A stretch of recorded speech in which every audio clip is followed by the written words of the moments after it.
সখার সাথে হবে মিলন যে হালাতে হোক না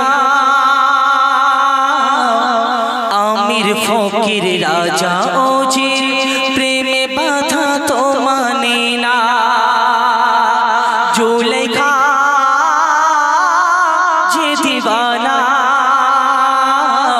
ইউসুফের প্রেমে ফানা জুলেখা কি এমন দেখেছিল আমার নবী পাককে দেখে পাগল হয়ে গেছিল তাই বলছে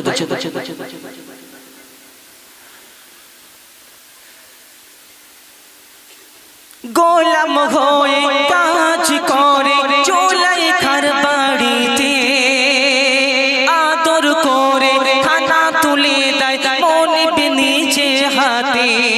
আর স্বপ্নে দেখা রাজকুমার আজ হলো ঘরের গোলাম মনের অজান্তে ভুল সিদ্ধান্তে হায়রে আমি কি করলাম প্রেম রশিতে রাখবো বেঁধে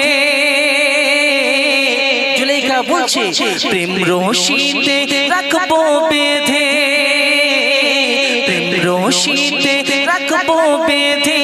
মনের যত কল্পনা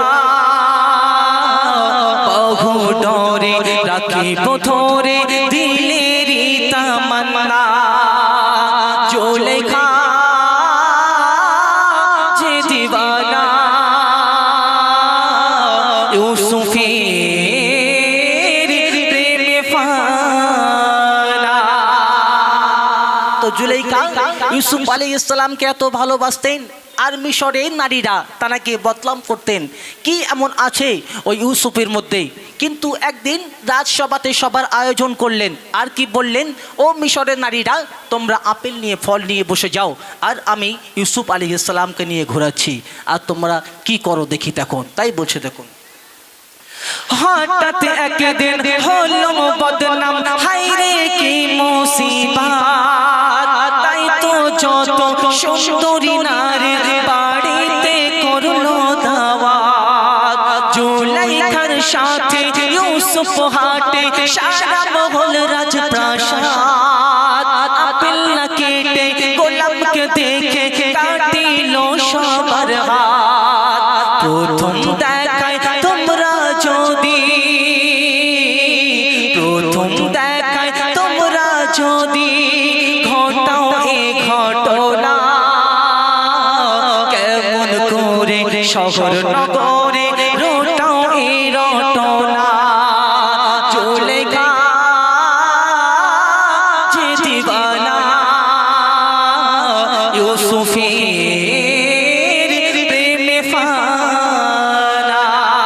সবার সাথে হবে মিলন সবার সাথে হবে মিলন যে হালাতে হোক না আমির ফকির রাজা ওজির প্রেমে বাধা তো মানে না শেষ কথার মাধ্যমে আমার প্রিয় কবি কি বলছেন দেখুন কারাগারেতে ইউসুফ বন্দী জুলেখা বনবাস হয়ে নিরুপায় মিশরের আজ ফেলে যে দীর্ঘশ্বাস বহুদিন পরে হলো মুলাকাত মিটলো দিলের পিয়াস প্রেমের মোহনায় মিশে দুজনায় গড়ে দিল ইতিহাস কবি সাবির করো ফিকির কবি সাবির করো ফিকির যেন ভুলে যেও না আমির ফকির রাজা ওজির